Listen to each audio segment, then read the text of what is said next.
Mercenaries are old as war itself, and since the 1960s, Africa has been no stranger to foreign guns for hire. The last chapter of this saga introduced a new player, Romania. That's right, mercenaries from this Eastern European country with no colonial ties to Africa somehow ended up right here inside the Congo. Hey yo, what the? The Romanian contingent arrived in the Democratic Republic of the Congo in December 2022 to train their armed forces against the M23 rebels. Fast forward to January 2025, hundreds of Romanian mercenaries lined up, humiliated in Goma, the capital of North Kivu province, as they surrendered to Rwandan army personnel. You're fighting for the money. Don't joke. Move, move, quickly, quickly. Jump, jump, quickly, quickly. Passez les jambes. Mets dans la tête. J'ai compris. Donc il faut pas blaguer. Ça va? Allez, mets-toi debout. How could these Romanians find themselves in such a situation? What was even their mission? And how did they end up as prisoners of war in Rwanda? Shameful display. I investigated this story, and I can tell you, these Romanians didn't just take the money and run. To prove it to you, I will show you exclusive footage that was not published anywhere online.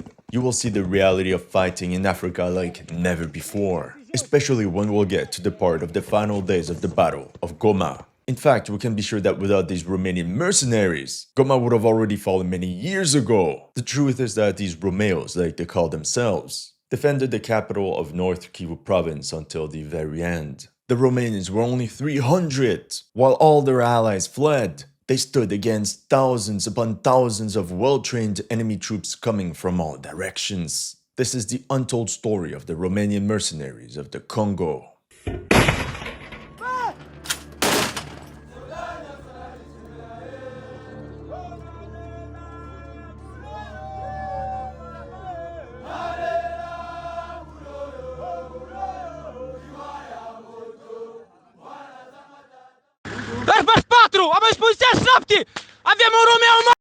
Before we start, I wanted to say that this video was made possible thanks to my Patreon members. They allowed me to finance this research, which took multiple months. If you want to join and support my work, the link will be in the description below. You'll also get access to exclusive videos and my Patreon exclusive Discord server. Many thanks to all of you that have already joined, and welcome to the headquarters. I already covered the conflict between the Democratic Republic of the Congo and Rwanda in 2 of my previous videos. If you're interested, the links will also be in the description below. But here's a quick recap for the new recruits of the channel. The Democratic Republic of the Congo, or DRC, is a large country in Central Africa that has faced almost constant wars since gaining independence from Belgium in 1960. These wars have largely been driven by competition over its rich mineral resources. Today, much of the fighting takes place in the northeast in the North Kivu province bordering Rwanda and Uganda. There, various armed groups and rebels clash over mines filled with gold, tin,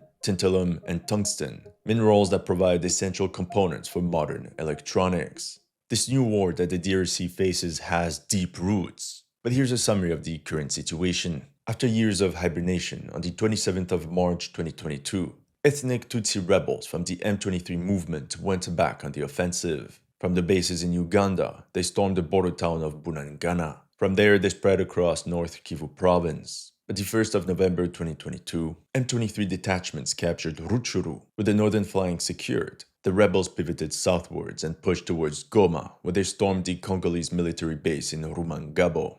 At the same time, other rebel columns cut across the dense jungle towards Mwezo and Kichanga. By the 29th of March 2023, the M23 rebels once again increased their territorial control. Their western front line stood somewhere between Mwezo, Rubaya, and Sake, an area known for its rich mining industry. The FARDC, the armed forces of the DRC, were getting clapped and were unable to halt the advance of the M23 rebels. Even worse, there were rumors that Rwanda was behind all this, and even provided some of its military personnel to support the rebels. Goma, the capital of North Kivu province and its millions of inhabitants, was about to fall at any moment. Meanwhile, as usual, UN peacekeepers stood still and let the rebels gain ground. Which brings us to today's topic, the Romanian mercenaries of the Congo.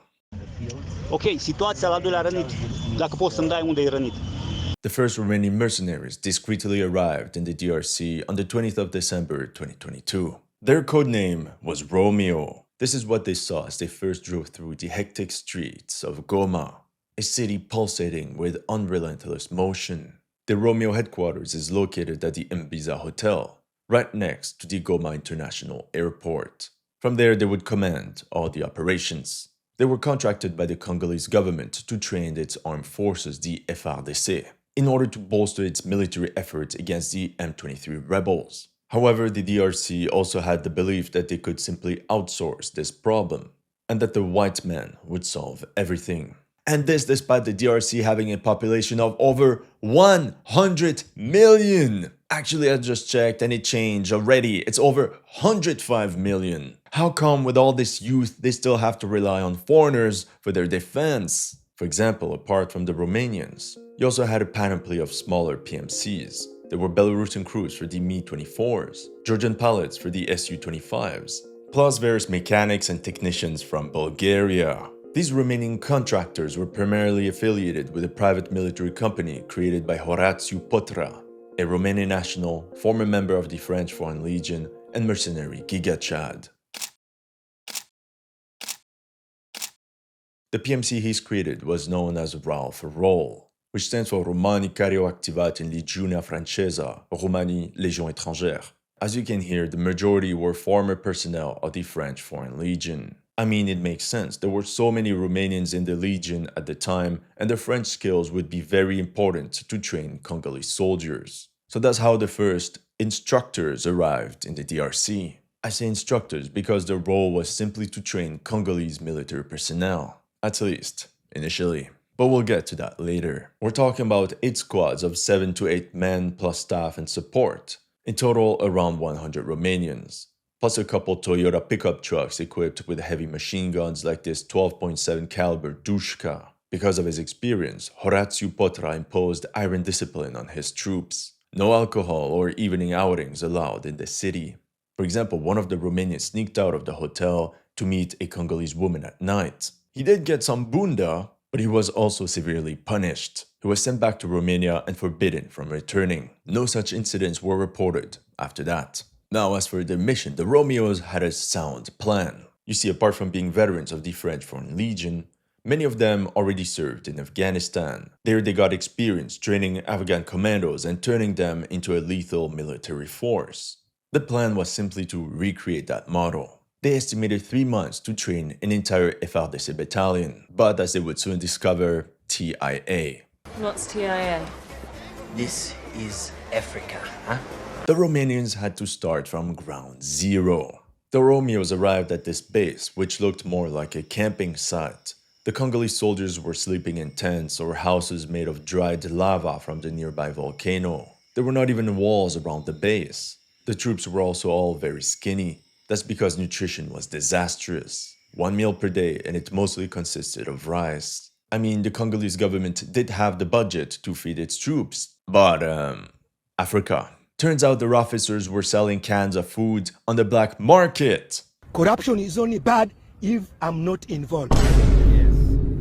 So, in desperation, it happened that Congolese soldiers took their rifles, set up checkpoints, and ransomed civilians. For money or just for food. In such conditions, discipline was also a big challenge. Part of it due to alcohol, delayed payments, but also because of a lack of command and control. The battalion didn't really have NCOs, so you just had a huge mass of riflemen, the majority of whom didn't know how to read and write properly. The average infantryman was between 16 and 20 years old, and the oldest sergeants were between 23 and 24, but they didn't really have any power. Turns out the next level in the hierarchy, like lieutenants or captains, didn't really have a real authority either, so most of them ended up spending their days drinking or smoking bangui, the local hashish. The real person in charge was the colonel, who was typically well-fed. If you wanted to get anything done, you had to go through him. And since he was so busy, in order to get an appointment with him, you had to come with your hands filled with generous gifts. Overall, Romeo instructors rated FARDC regulars at 2 on 10 in terms of combat capability. The majority were equipped with an AK, with only 1 magazine. which was not even full, maybe 10 bullets at best. As you can imagine, the troops could not practice their marksmanship at the shooting range, because there wasn't enough ammo and also because there was no shooting range. And forget any kind of optics on their firearms. For them, that was only in sci-fi movies.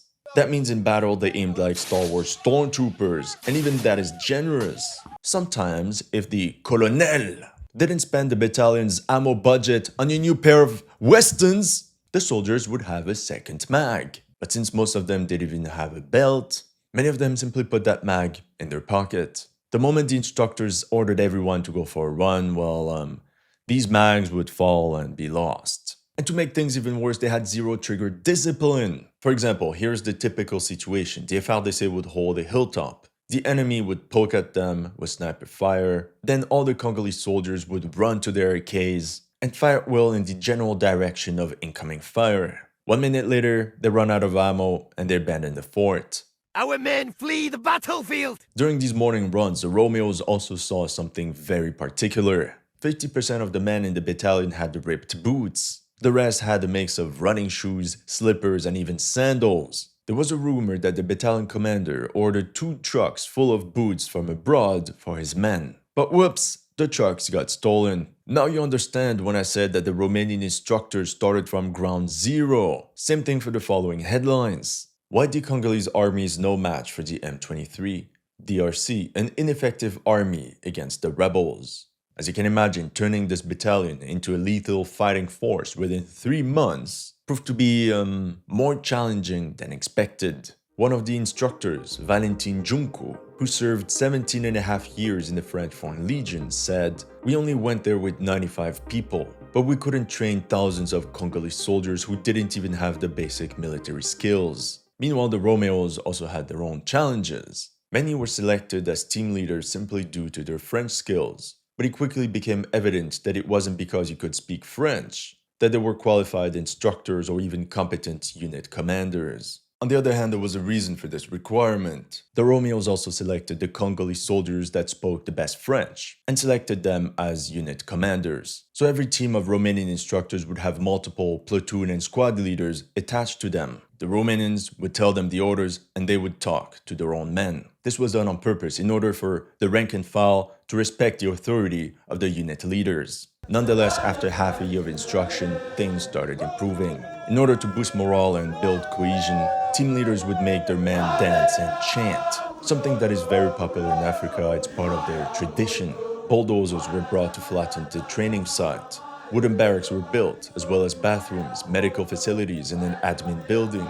The Congolese troops really started from rock bottom. The Romanians taught them all the basics of the various weapons in their arsenal, from their personal firearms, the AKs, to heavy machine guns, snipers, mortars, and recoilless guns. The troops now received 2 meals a day, plus half a liter of juice, and were provided with better clothing. In terms of armament, they now had 3 magazines, which they taped to their rifle. Still, after 6 months of training, an FARDC battalion could hardly fight on its own. And in the meantime, the M23 rebels kept advancing. Out of the 15,000 to 20,000 Congolese troops around Goma, only 3,000 could be relied on. Many Romanian mercenaries felt the Congolese government wanted training for its armed forces, but at the same time didn't provide the proper resources to achieve this goal. It seemed to them that in reality, the real objective was for the white man to do the fighting for them. So the mission soon expanded, and so did the size of the Romanian contingent in the DRC. That's how the ROMEOs started building bases and checkpoints from their bases in Goma all the way to the contact line. Here you can see one of these outposts being built, one sandbag at a time in the middle of thick jungle greenery looming on all sides. They also had the brilliant idea of naming them after the French bases in Dien Bien Phu: Françoise, Béatrice, Gabrielle, Anne-Marie, Claudine. But they also added the names of Romanian women: Irina, Petronella, Anca. Let me tell you, naming your bases after women is a bad omen. During this period, the Romanians effectively took on the role of drone operators, snipers, and heavy weapon specialists like mortar and machine gun crews to provide direct support for the FARDC. Their new objective was to secure the agglomerations of Goma and Sake, and to make sure the M23 rebels stayed out of it. So as a summary, there was the Gulf line north of Goma, get it, G, Gulf, Goma. The western side of the perimeter was defended by the Sierra line located in Sake, and 5 kilometers behind it, on the road leading to Goma, you had a fallback position called Lima along Lake Kivu. Interestingly, when the Romeos drove around town, they would get rocks thrown at them. That's when they realized it was because their vehicles were painted white with UN written on it. They did that to blend in with the UN contingent. But the locals hated the UN peacekeepers of the MONUSCO. They saw them as simple bystanders, not doing anything to stop the rebels. Even worse, there were rumors circulating around town that some of these UN peacekeepers sold some of their weapons and ammunition to the rebels in exchange of pouches full of diamonds.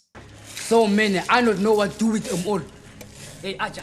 So the Romanians quickly repainted all their pickup trucks. During one of these patrols, a group of 12 Romeos, supported by 15 young FARDC, drove in 2 vehicles towards a checkpoint north of Mubambiru. The fortified bastion there was manned not only by FARDC troops, but also their entire family, wife and children, whose task was to cook and clean for the troops. There were no communication trenches and the dugouts were not even deep enough to fully cover the troops. And as for the mortars, the mortars! They were all rusty or soaked in water. They did have machine guns, but the ammo for it was stored in crates that they couldn't open. It's not a surprise that it's right there that first contact with the M23 rebels occurred in late February 2023. You see, by late January, the rebels had greatly expanded westwards. During this push, they had taken over Kichanga, and their new objective was to encircle the town of Sake. As part of this offensive, the M23 rebels tried to advance on Sake via this road.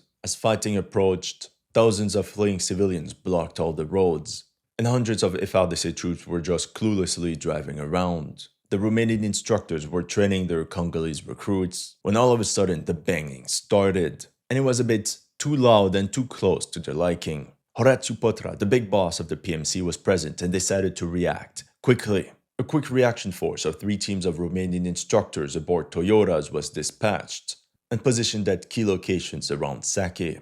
But most of them were completely lost. It was essentially the first time they really went out of the training compounds. However, all the team leaders were former paras from the Legion, so they understood each other and quickly coordinated the battle plan. One team of 8 Romeos went north and started poking the rebels with machine gun fire. They also used their drones to guide FARDC artillery fire on the enemy, and they did the same to guide multiple airstrikes. Eventually, fighting reached these 2 forts located on a small ridgeline perpendicular to the road leading to Sake. The rebels pummeled the ridge with mortar fire.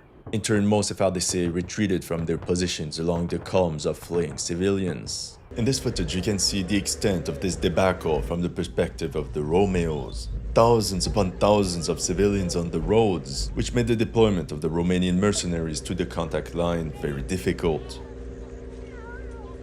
The rebels then attacked from multiple directions, submerged the remaining defenders, and looted the entire fort. But the Romeos immediately launched a counterattack. The rebels didn't expect this at all. One group of Romanians provided fire support as the other mounted the assault. This combination of shock and firepower completely shattered enemy ranks. Now it was the rebels that ran, and the position was recovered. As the Romanians walked through the trenches, that's also when they saw the remains of the last defenders of the position. It was clear that many of them had been executed after they had surrendered. But from what I understood, when the Romeos pulled out of the ridgeline, the Congolese army command in Goma didn't send enough reinforcements to effectively hold the ridgeline, so the entire defensive line was abandoned shortly after. Madness. Madness and stupidity. It's also after this incident that the Romeos started mortar instruction. They understood that they needed more firepower and that they could only rely on themselves. As more mercenaries arrived every week, the peak size of the Romeo contingent was reached between May and June 2023. They went from 8 to 100 teams. There were the teams of instructors, plus extra security personnel to protect these instructors. A normal rotation was 3 months in the DRC and 1 month at home. In total, 1,150 men. But some sources even claim 1,250 were deployed in the DRC, or the equivalent of 3% of Romania's ground forces. Thus began Romania's adventure in Africa. Of all these contractors, 100 were deployed in the capital Kinshasa to provide direct security for the president. Yes, the white bodyguards around Felix Tshisekedi were indeed Romanians. Another 100 secured the airfield in Bukavu, and the remaining 950 were deployed around Goma. Most of them rotated from one checkpoint to another, plus 4 permanent quick reaction force teams that were patrolling from one sector to another. This beefed up contingent allowed the Romeos to heavily reinforce their 3 defensive belts around Goma, and the addition of new weapons like mortars caused massive damage to the rebels. Many rebel attacks were completely smashed by only a couple of well-placed and precise mortar rounds. However, just like in any business, a rapid surge of manpower often means hiring people regardless of their actual skills, often prioritizing quantity over quality to meet immediate demand.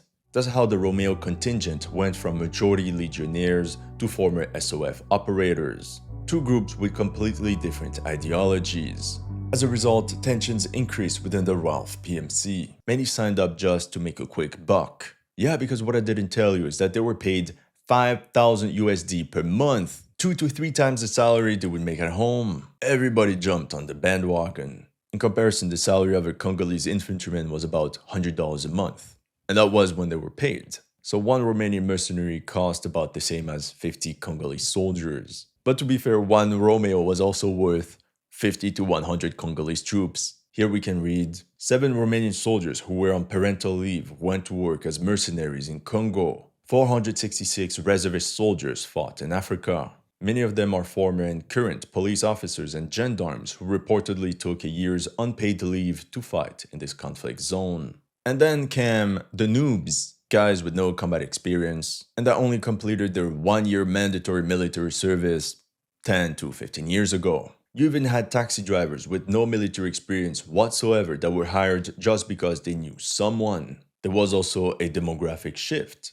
20 to 25% of the manpower now came from Moldova, and they spoke a mix of Moldovan and Russian that nobody could understand. Another problem is that when you go from 8 to 100 teams, suddenly you need 100 team leaders, and many incompetent people were appointed for these roles. During this shake-up, a lot of people with experience were removed from key positions and replaced based on nepotism. It's during this period that I feel that the Romeos lost their cohesion. Another problem with this new contingent is how most of them didn't speak French. Not only did it become a problem to communicate effectively with the FARDC, but also with the French PMC that was providing them with a lot of intel. There was definitely some form of arrogance, but perhaps it was just naivety and inexperience as part of Romania's first African adventure. Believe it or not, the majority of Romeos didn't bother to learn French even after 2 years deployed there. And you can forget about them learning local African languages. Nobody spoke Lingala, the main language of the Democratic Republic of the Congo, or Swahili that was very popular in that region. So all this certainly didn't help the Romanian mercenaries. And then, to make it even worse, the Congolese government believed it was too expensive to pay for that many mercenaries. 5,000 USD a month, plus all the extras, cost Kinshasa $5 to $10 million every month. The generals needed more money to buy fancy cars and suits. Especially since things were calm now. Of course, you have 1,000 troops that actually do their job and keep the rebels at bay. If anything, you need to double down. No, it's too expensive. But jokes aside, many of these new Romanian recruits were leeches, hired just because of their connections. The cousin of this guy became a cook. That cook needed 1 or 2 assistants, which obviously all came from the same village, but then they also needed a driver. The driver needed an assistant, which was his brother-in-law, and so on. So starting in fall 2023, the DRC decided to slowly downgrade the size of the contingent until only 350 to 400 remained. And at the same time, Felix Tshisekedi, the president of the DRC, also ordered the useless UN peacekeepers to get out. To compensate for this loss, 2,900 troops from South Africa and another 2,100 from Tanzania and Malawi, as part of the Southern African Development Community Mission, began deploying around Goma and Sake on the 15th of December 2023. By early 2024, the Romeo headquarters reported that the situation on the ground became critical. It simply didn't have enough manpower to defend all the positions. At the same time, legions of Rwandan troops were crossing the border into the Democratic Republic of the Congo in order to support the M23 rebels and simply bypassed Romanian positions. Here the ACLED declared, in 2024, Rwandan military forces, or RDF, increased their direct involvement in the DRC, supporting the M23. The RDF deployed around 3,000 to 4,000 troops into the DRC to support the approximately 3,000 M23 fighters operating in North Kivu, aiding the M23 to use more advanced weapons and increase artillery strikes. We don't know the exact numbers, but we can see that 50 to 60% of M23 rebels were in fact Rwandan military personnel. Are we surprised though? This is some footage of the M23 rebels. Look at their uniform. And this is the equipment used by Rwandan Defense Forces. It's the same thing. What was the response of Rwandan President Paul Kagame? Does Rwanda currently have any troops at all in Eastern DRC? I don't know. You're the commander-in-chief. Yeah, there are many things I don't know. From now on, the battle plan was simple. Rwandan troops formed the corps de bataille, tasked with maneuvering and attacking enemy strongholds, while the M23 rebels in flip-flops stayed behind, and their job would be to hold captured positions. And that strategy was very effective. That's how on the 4th of February 2024, the M23 rebels seized the town of Shasha, thus severing a road linking Goma to outside areas. The Romanians explained how they saw with their binoculars that approximately 1,000 M23 soldiers were heading towards Sake. One of them remembers his friend being on the contact line. He was panicking, I could sense it immediately, and I told him to keep his head down and protect himself. He was armed. They clearly had information that they were going to be attacked. 3 days after the fall of Shasha, the Romanians lost 2 KA and another 2 wounded in an ambush, at least, officially. Normally, all the hilltops around Sake were occupied by the FARDC in a multitude of little forts. But somewhere in the first hours of the 7th of February, some Congolese troops abandoned their positions without warning and flocked back into the valley. Our men flee the battlefield! To make matters even worse, the Romanian commander of this sector didn't report anything of this back to base until it was too late. A couple hours later, hundreds of M23 fighters and the Rwandan forces quickly took over the positions and started pouring fire on the ROMEOs downhill. All of a sudden, 20 Romanians were pinned down. They immediately called for support. The mortar fell between us, between the wounded. Come here, they're serious. One of them is very serious. We're losing him. We're requesting support. The audio recording continues. Come here as fast as you can. We're outnumbered. We have another wounded man who was hit in the head. One of the Romanians that was pinned down in this ambush, a former police officer from Bucharest called Vasile Badea. At one point, he stood up and responded fire by jumping on one of the technicals and unleashing the 12.7 caliber machine gun. The metal of the weapon became burning hot, and that's when Vasile was hit in the head by an enemy sniper. Moments later, another Romeo was mortally wounded while setting up a mortar. The situation was critical. It took almost 10 hours for the relief force to get organized and reach the ambush site. A lot of time was lost trying to convince the South Africans to come help, because they had a lot of armored vehicles which the Romanians didn't have. Remember, they only had pickup trucks. Eventually, the South Africans agreed, but once they entered the kill zone, their courage vacillated. Enemy snipers with their 50 cals shot through the windows of the armored vehicles. Mortar shells were detonating and rockets were flying left and right. After suffering 2 fatalities and 3 wounded, the South Africans decided to evacuate. By doing so, they left the Romeo relief force completely isolated. Our esteemed ally has turned about, leaving us to the mercy of our foes! Despite the perilous situation, the Romanians made use of all the firepower they had available to turn the tide. Mortar fire, snipers and heavy machine guns pouring fire on the hills to suppress rebel positions. Even a bomber drone was used, just like in Ukraine. However, theirs could only carry 1 grenade at a time. So a lot of back and forth were required, and that under direct fire from the enemy. Eventually, the rebels disengaged and fled. As part of the aftermath, the Romeos claimed to have counted over 240 enemies KIA. Let's just say M23 losses were heavy. That ambush cost the Romeos 2 KIA, 1 Romanian and 1 Moldovan. Another 12 men were wounded, much higher than the 2 mentioned in the mainstream media. Yes, because this firefight and the loss of life brought a lot of unwanted attention to this Romanian PMC. 1 week later, on the 14th of February, the FARDC abandoned their remaining positions on the hills surrounding Sake. Again! Once again, they did so without warning neighboring units, and the town just fell into the gray zone. Goma was now officially encircled. The capital of North Kivu province and its 2.5 million inhabitants just abandoned, tossed to the side by the Kinshasa government as if it was spare change.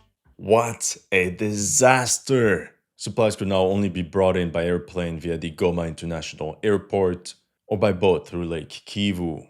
All this because some Congolese unit commanders got bribed. But this is also a very important lesson. Whoever controls the mines controls the money. And with the money, you control the entire game. As a matter of fact, the DRC tried to send the Romanians to take back these mines. But the mission was rejected by the big boss, Horatiu Potra. It was probably too risky. And like we saw, casualties are bad for business. This goes to show the limits of hiring mercenaries. It didn't help how by that time in early 2024, all 4 of the ROMEOs drones had been destroyed. You see, for many months they had 4 CH-4B drones, the Chinese copy of the MQ-9 Reaper. Another reason that allowed them to keep the M23 rebels at bay. But 3 of those had been shot down in quick succession by the rebels that now fielded, wait for it, 3 Chinese Type 92 Yitian short-range air defense systems. Just regular weapons for illiterate rebels, right?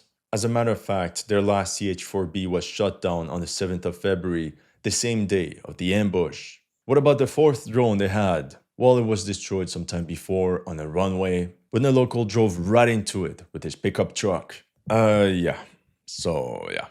Anyway, the Romanians now lost their air support. They only had small commercial quadcopters left.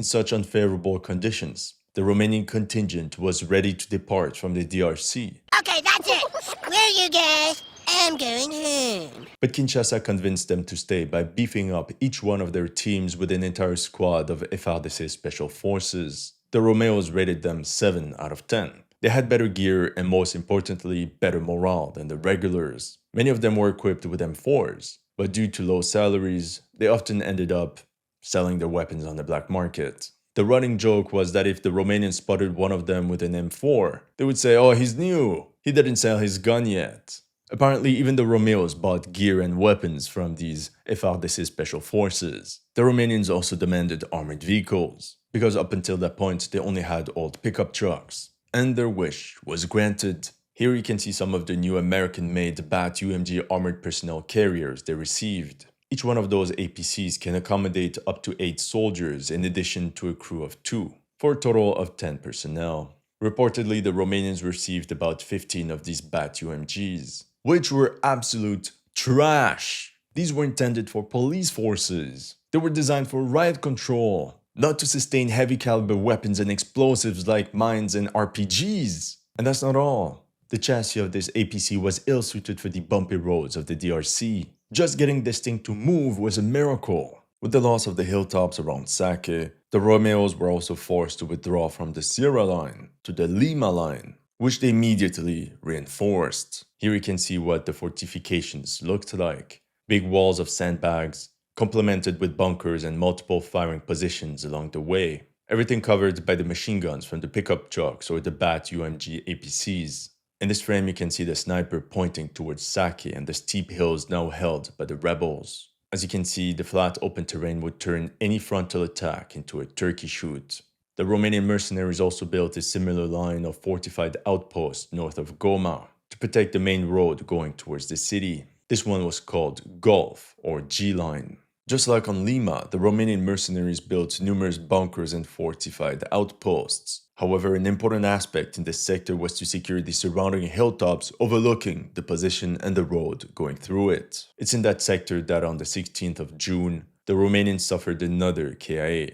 23-year-old Petru Samolinski and another 2 wounded, one of which would lose his life from his injuries 3 days later. This represented the 3rd and 4th fatalities of the ROMEOs just after a couple months. The story is that one of the teams went to the northern line with a drone to monitor enemy movements. That's when an enemy rocket fell right onto their position. By fall 2024, the situation worsened once again for the ROMEOs. There was an FOB right here, 3 kilometers ahead of the G-line. Throughout the summer, the Romanians positioned there suffered from heavy mortar strikes. Sometimes 200 shells would hit the compound and its surroundings. Although the ROMEOs responded with more precise fire and inflicted heavy casualties, the position became untenable and had to be abandoned sometime in September 2024. One Romeo even remembers his baptism of fire. There was this hut 700 meters away from him that got struck by an enemy mortar.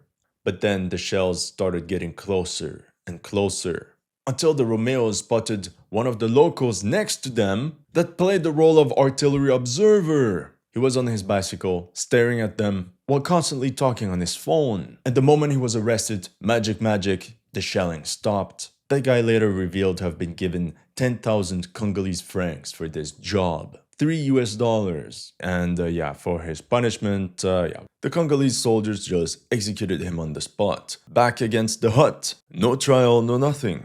But yeah, the situation looked bleak for the Romanian contingent. By the way, here you can see the infamous commanders of the Romeo contingent. But make sure to remember this guy, okay?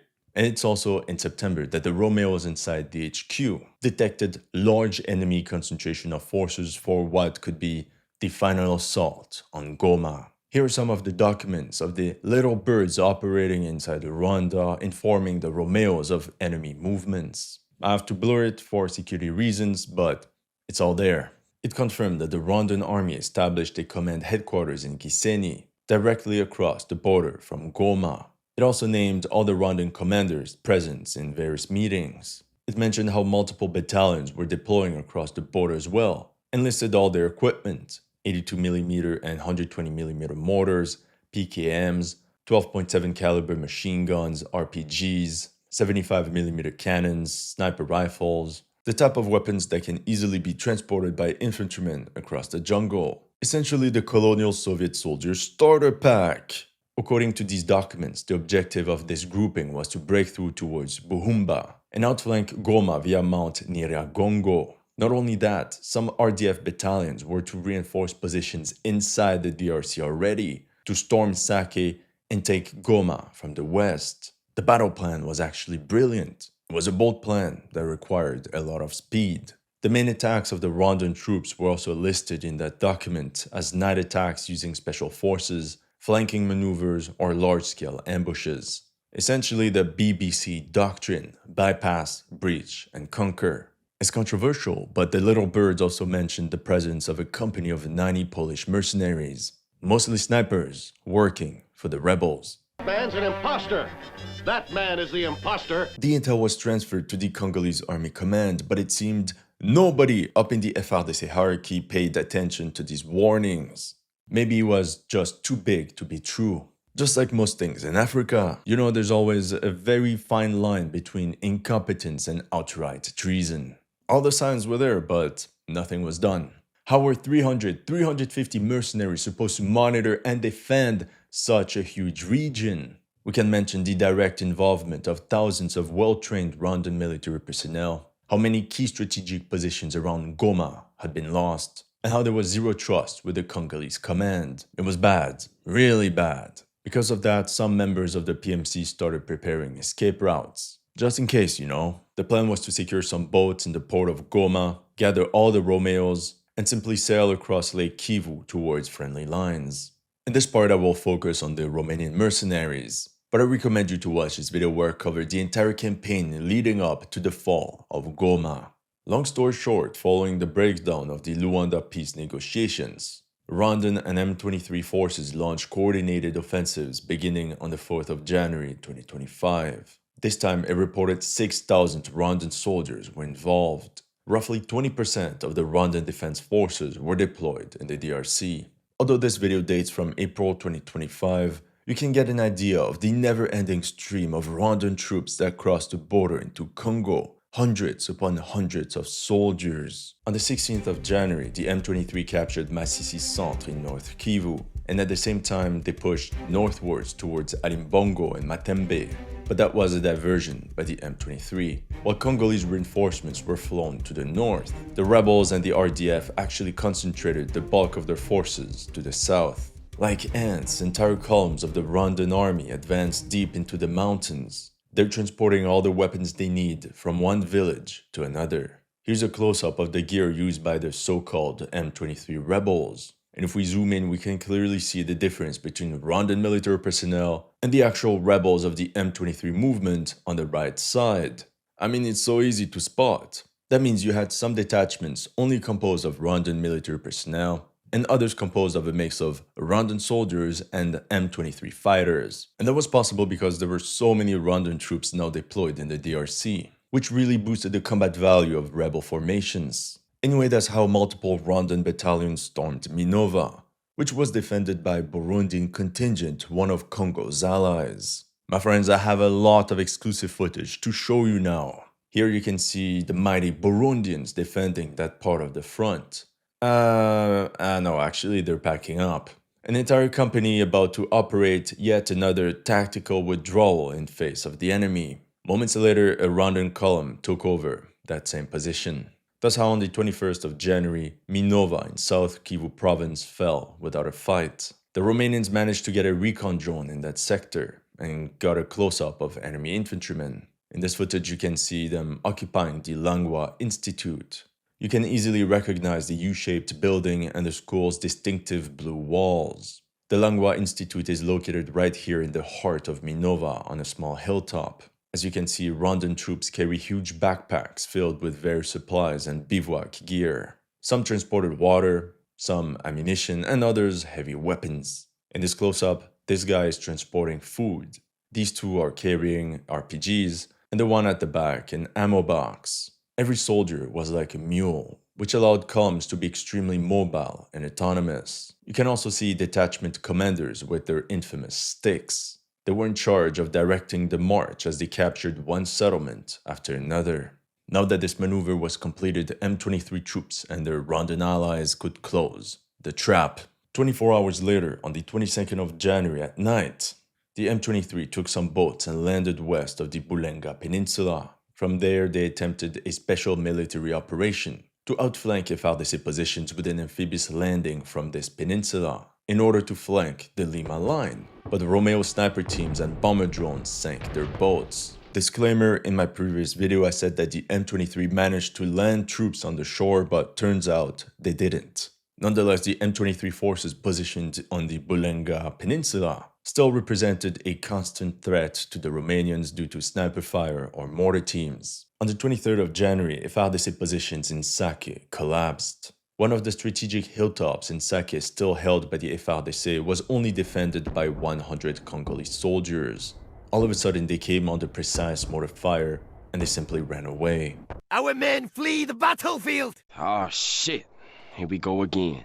In front of them, a maximum of 50 rebels pushed on the main road. Another 20 FARDC soldiers got woken up by the firefight, and as they escaped, they ran straight into the line of fire of the M23 and got mowed down. A couple hours later, the approximately 1,000 FARDC positioned in Bambiru ran away, thus abandoning the entire line of defense behind Sake. From there, in small groups, they ran downhill right into the urban area.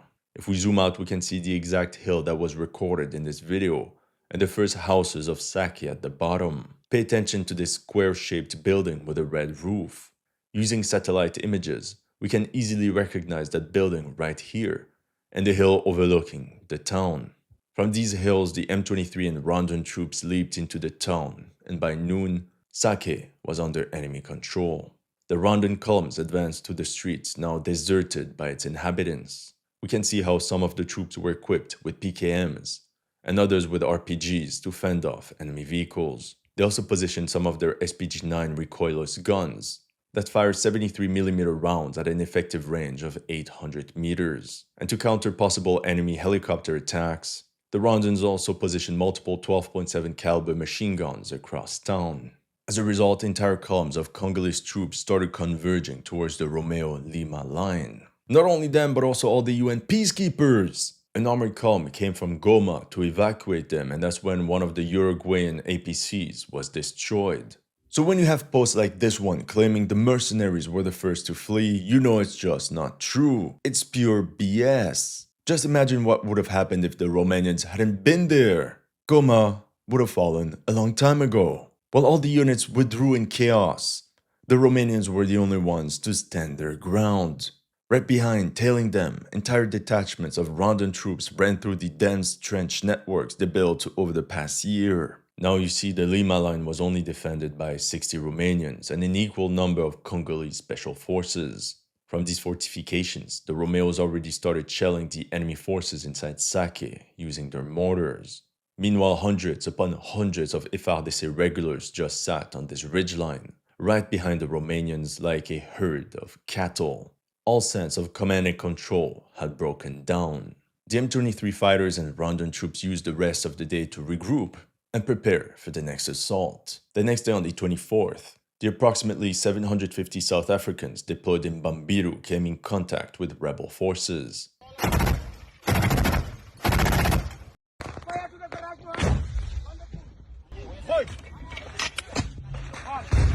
According to the latest news, the South Africans lost 10 soldiers KIA during that day, plus another 2 fatalities for the Tanzanians. That's when the South Africans formed an armored column for a breakthrough. Not for a counterattack, of course not. Why would they? But towards the airport. Shameful display! That's right, they wanted to flee. But everything took so much time. Plus the Rwandans saw everything from the surrounding hilltops. So when the South Africans started this great escape, one of their armored vehicles was hit by a Cornet ATGM. So the South African column turned back into the fort and yeah, that's pretty much it. I guess the only choice now was to fortify the base and fight to the last. Nope, a couple hours later the South African contingent negotiated its surrender with the rebels. I guess we are on our own. While all this was taking place on the western side of Goma, another 60 Romanians defended the Gulf Line near the village of Kibati and this hilltop marked by its 4 antennas. 6 kilometers ahead, this northern outpost that was abandoned in September once again came under intense bombardment. Now pay attention because the events are gonna go really fast. You see, over the past year, the Romanians built a road across the jungle linking the Gulf Line with the Lima Line via Rutoke. The road was going around this volcano, Mount Nyiragongo. To secure this very strategic position, an FARDC battalion of 500 men was positioned there. Early on the 25th of January, surprise surprise, everybody left. Apparently the FARDC commander of that sector vanished in the middle of the night with his family. This marked the complete collapse of the FARDC. On top of thousands of fake soldiers added to the payroll, the last Congolese army units retreated from the map or became NPCs for the rest of the match. The Romanian Mercenaries, along with the Congolese special forces attached to them, were effectively the last defenders of Goma. 300 of them against 8,000 enemy troops, of which 6,000 well-trained Rwandan military personnel. In the early hours of Sunday, January 26, entire battalions of Rwandan soldiers marched on Buhumba and maneuvered around Mount Nyiragongo, just like the little birds reported 4 months earlier. That same morning, the Romanians lifted their heads and spotted a fixed-wing drone circling overhead. What? Now the rebels have drones? It was a Turkish-made Bayraktar drone, and it struck the mercenaries defending the 4 antennas hilltop. That's how one of their Bat-UMG armored personnel carriers got obliterated and erupted into flames. No fatalities were reported, but 3 Romanian mercenaries that were smoking outside were severely injured. The enemy wanted the ROMEOs to evacuate this very strategic position and preferably without a fight. And that was the first warning. 2 hours later, this outpost 3 kilometers ahead of the first line was attacked by Rwandan forces. And I have more exclusive footage from security cameras to show you. Literally as if you were there. At exactly 7:07 in the morning, we see a dozen Wazalendos, the pro-government militiamen, retreating from their positions. They're approaching this outpost that I just showed you that the ROMEOs abandoned in September 2024. With this footage, you can also get a better idea of the landscape north of Goma. It's extremely flat, and there's only one road leading to the capital of North Kivu province.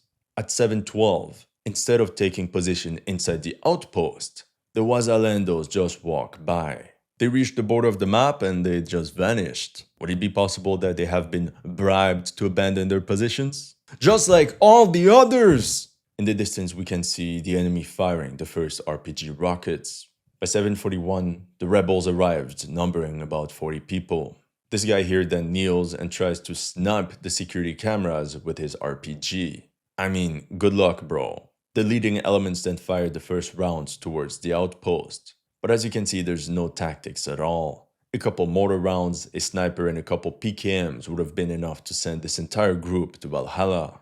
It's also obvious how the Rwandans clearly sent these rebels first to test the waters. 2 minutes later, the herd arrived at the outpost. After this outpost came under enemy control, the next line of defense was centered on this crater. Here's a picture of the position in 2024. But since then, the wall ran all this way, linking up all the bunkers together. With this open terrain and all these firing positions, a frontal attack would have been as effective as the Canadian beach landing at Dieppe. Instead of a frontal assault across open terrain, the Rwandans flanked the fortifications from the west in order to capture these 3 hilltops overlooking the entire sector. In this video, you can get the perspective of one of the Romanian mercenaries holding one of these hilltops. You can clearly see the intensity of the exchange of fire. Then we see the FARDC special forces attached to that Romanian team regrouping to reload. If we stop on this frame, you can see how this Congolese SOF is equipped with an Israeli DMR 7.62 NATO with a 32x LPVO scope. And unlike the regulars, the special forces actually fought. While they reload the PKM, the Congolese SOF asks the Romanian what type of PKM that is. And the Romanian doesn't really understand what he's saying and asks, is it jammed?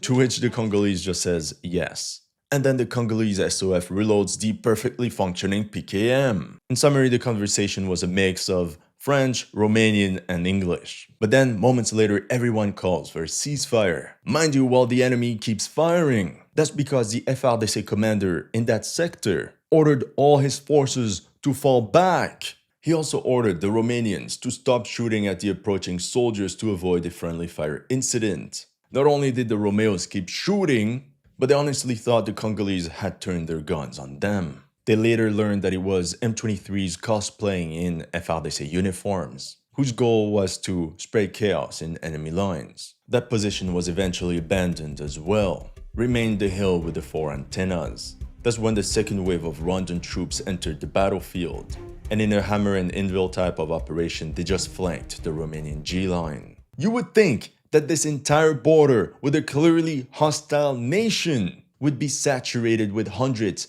thousands of mines, razor wires, ditches, a wall. Nope, nothing. The Rwandans crossed the border like the Beatles strolled through Abbey Road. Actually, was easier for the Rwandans. They didn't even have to look left or right to see if any cars were coming.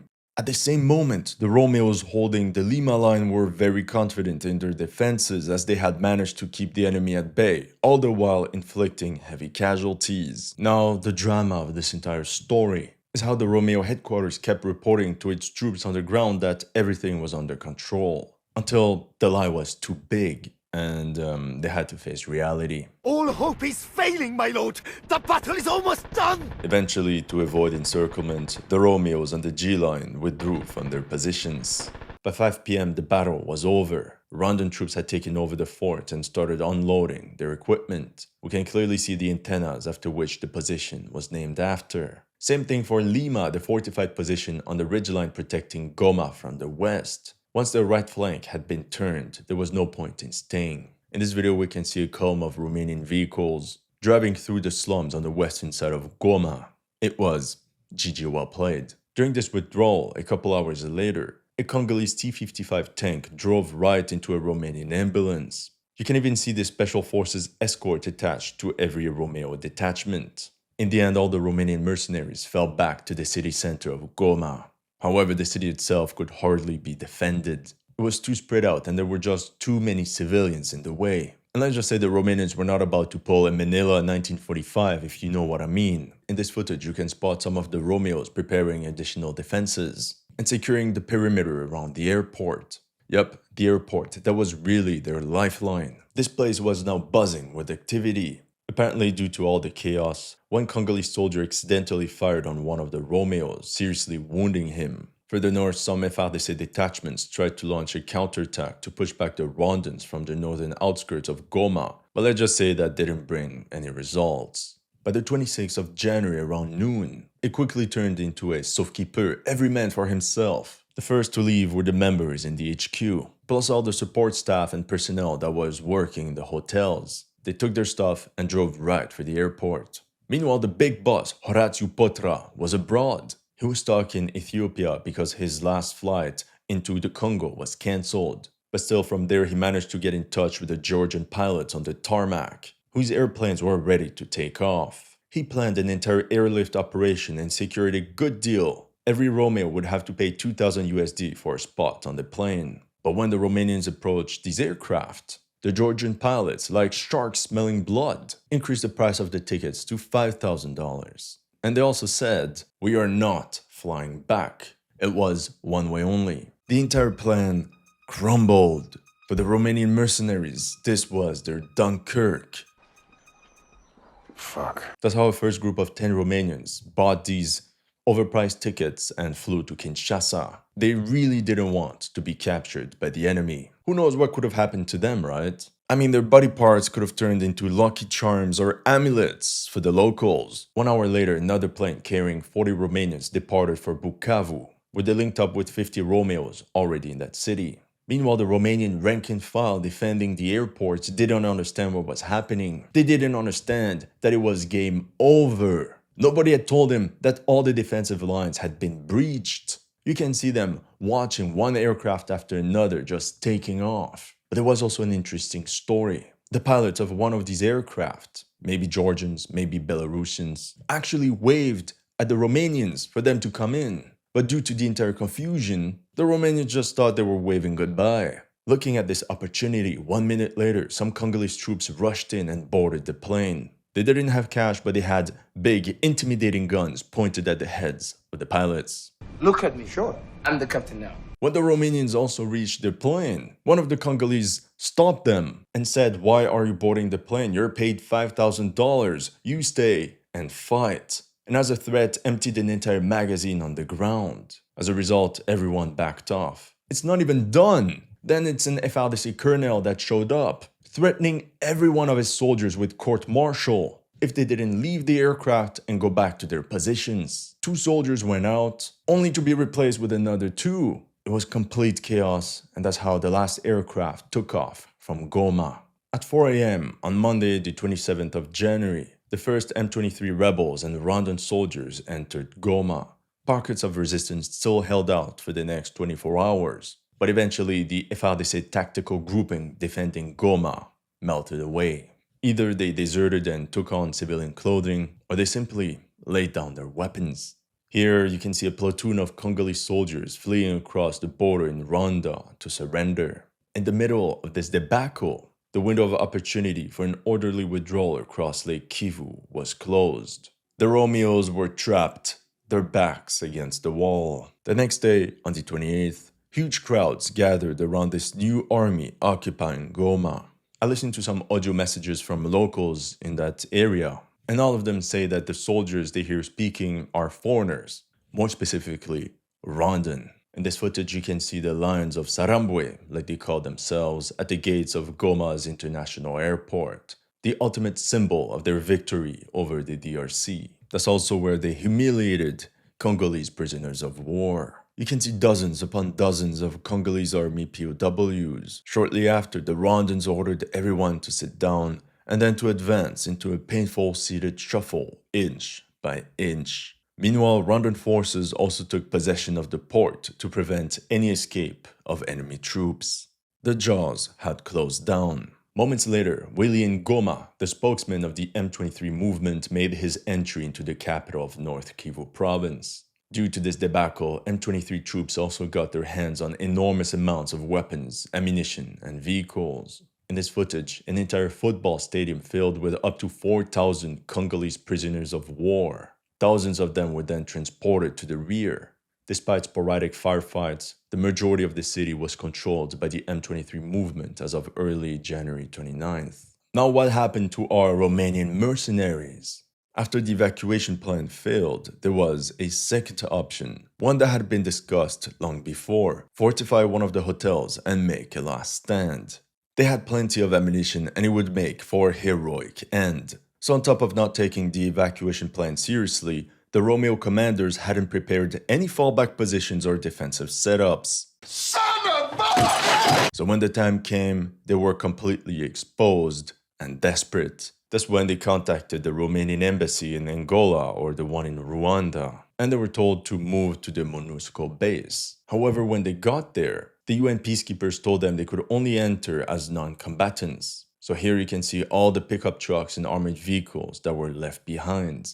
All the gear was just dropped at the entrance of the UN compound. Eventually, M23 fighters arrived and threatened the UN base that they would unalive everyone if they didn't hand over the Romanians. Obviously, it was a bluff. The consequences of such a move would have been disastrous for them. After the intervention of Romania's Ministry of Foreign Affairs, France, and the UN, the deal was for the Romeos to be repatriated home via Rwanda. That's how M23 forces did their little show and accepted the rendition of 288 Romanian mercenaries. White troops surrendering to the mighty Africans. It did not happen since the surrender of the 165 Irish peacekeepers in Jadotville in 1961. So the M23 made sure to turn the surrender into a spectacle for extra PR points.